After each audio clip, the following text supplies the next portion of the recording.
Hello and welcome to another edition of the Property Voice podcast. My name is Richard Brown, and as always, it's a pleasure to have you join me again on the show today. One of the benefits of having these Soundbite episodes in between seasons is that I get to choose the theme each week, and that depends on what's going on at the time. It allows current themes, trends and issues to be shared almost in real time. And in preparing for today's show, there was one recurring theme over the past week. I did not expect this to be what I would share with you this week. However, as I say, it's what is current and topical, and so it plays a major part in my thoughts. Today's theme, therefore, is all about values, and I'm going to share a little bit more with you in one sec, so just stay right there. Insert the property chatter bumper here. In property, of course, we can often get into a single-minded way of looking at things when we use or hear the words values. Of course, it has very direct and precise meaning to us as property investors. The value of our property, be it before or after we acquire it. However, in a wider context, the word values has a deeper and perhaps even more significant meaning. Values are the lens through which we see the world, a guide to how we want to conduct ourselves, and a checklist on what we consider to be the most important things to us in our life. Values are often spoken or written words, but they're more easily apparent and visible through our displayed actions and behaviour. Values are the way we do things, our moral compass and a decision-making aid. We'll inevitably have values that we live by, whether we're conscious of them or not. However, it's my belief that we ought to very much be conscious of and indeed aware of what our values are to avoid being blown around. I'm sure you've heard the phrase, if you don't stand for something, then you will fall for anything. Values should be personal and meaningful to us, and not simply what we expect other people to expect us to say, or worse, just a platitude. And if you listened in last time, you will have heard me talk about natural and universal laws, and how I promise to look into the subject even more. As education and self-development is very much part of my own personal values, that's exactly what I did. And as a result, I'm currently listening to Brian Tracy reading his book, The Universal Laws of Success and Achievement. There are several of these universal laws which, according to Brian Tracy, will govern our lives, and importantly, also our results and outcomes. In fact, it was Brian's words about the law of values that helped me to fully appreciate the difference between our stated words and our practical actions and behaviour. I was probably subconsciously aware of that, but it was clearly written down, and in fact he describes the law of values like this.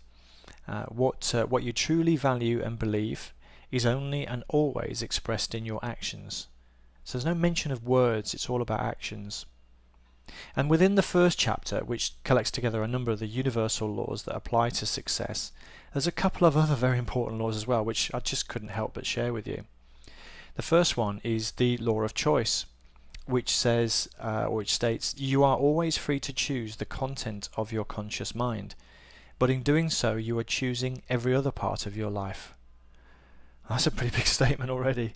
But then if you go on to consider the law of attraction, which states, as a living magnet, you inevitably attract people, events and circumstances that harmonize with your dominant thoughts.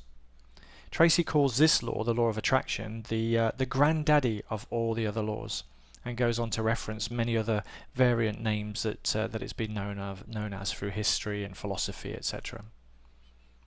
Now, these laws, I believe, are relevant when it comes to our values. We can often understand a person's values by observing what they do more than what they say, as I've mentioned. In reality, and if we want an honest insight, it is what we do when no one else is watching that reveals our innermost values. Of course, no one else is watching, so that's more of a test of our own values than of other people's, of course. Equally, when we're under extreme pressure or duress, we can end up forfeiting our values or compromising them in some way, and particularly if the end result is extreme, such as survival, say.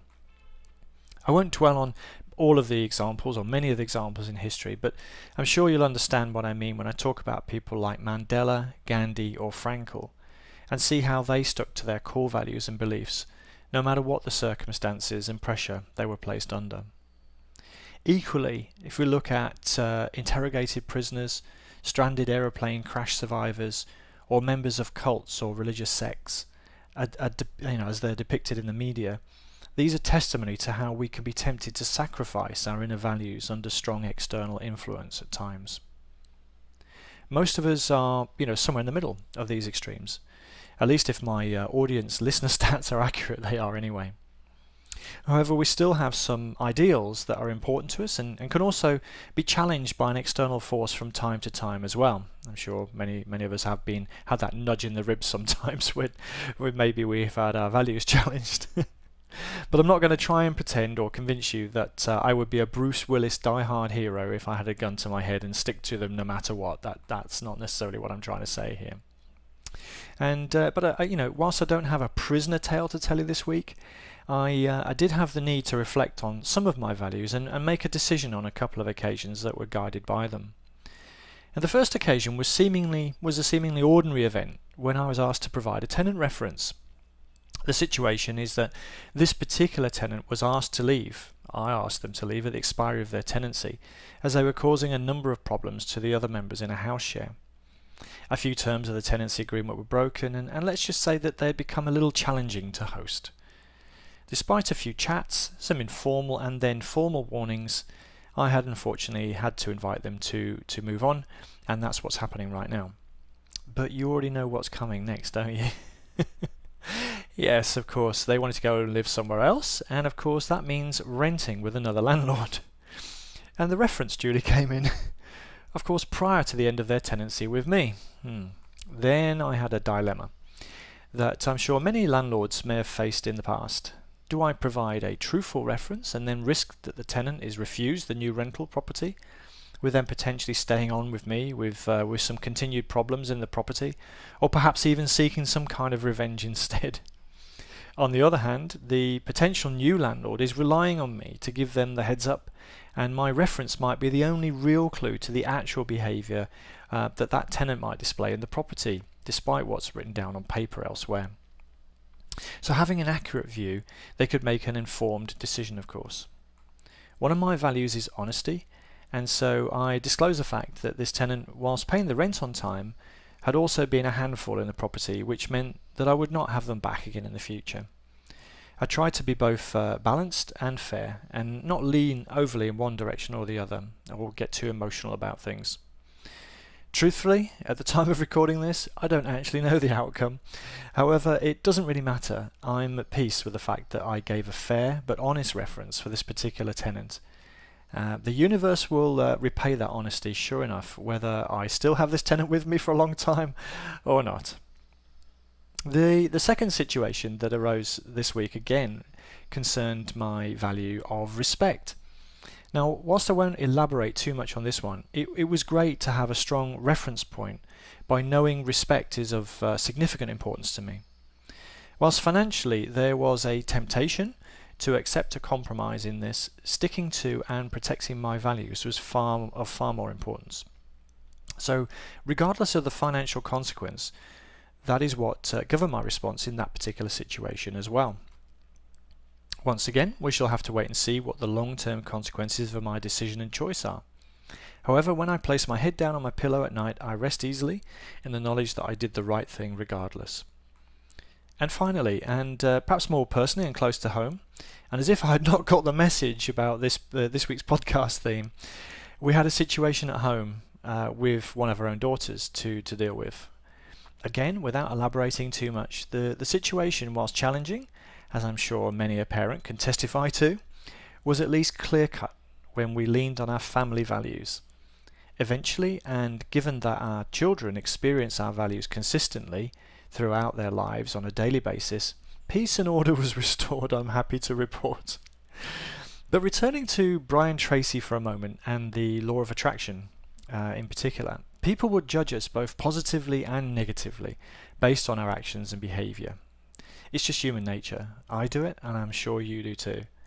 However, I'm trusting that by staying true to my core values, that I will attract people towards me who share similar values as me.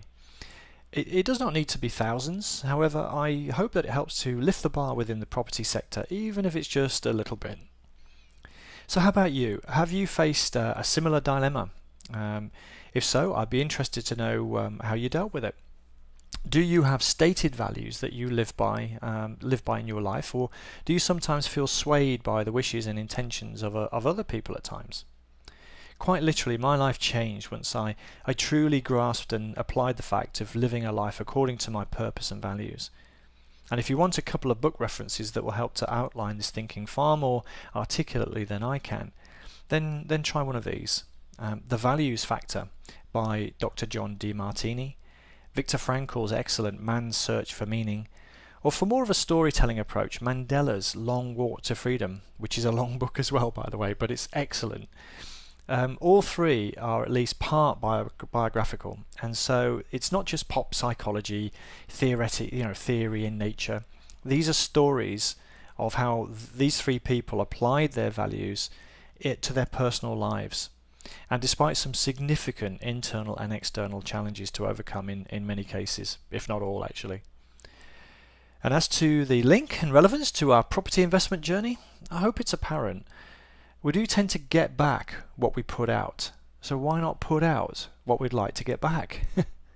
You never know, it could be you providing me with a reference for my next potential tenant next time around. I may have attracted some of you, and I may have repelled a few more.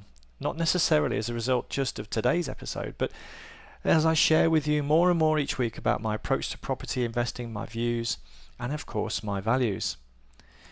Of course, I could have shared a number of different personal examples on the subject, as you could too, no doubt. But I'm curious though, how have you faced and overcome challenges to some of your core values on occasion? What tools or strategies and techniques do you use to stay true to yourself? By all means, drop me a line, podcast@thepropertyvoice.net, if you'd like to share and have a chat about that. Meanwhile, that's me done for another week then. The show notes, including some of the book references mentioned, are going to be over at the website, thepropertyvoice.net.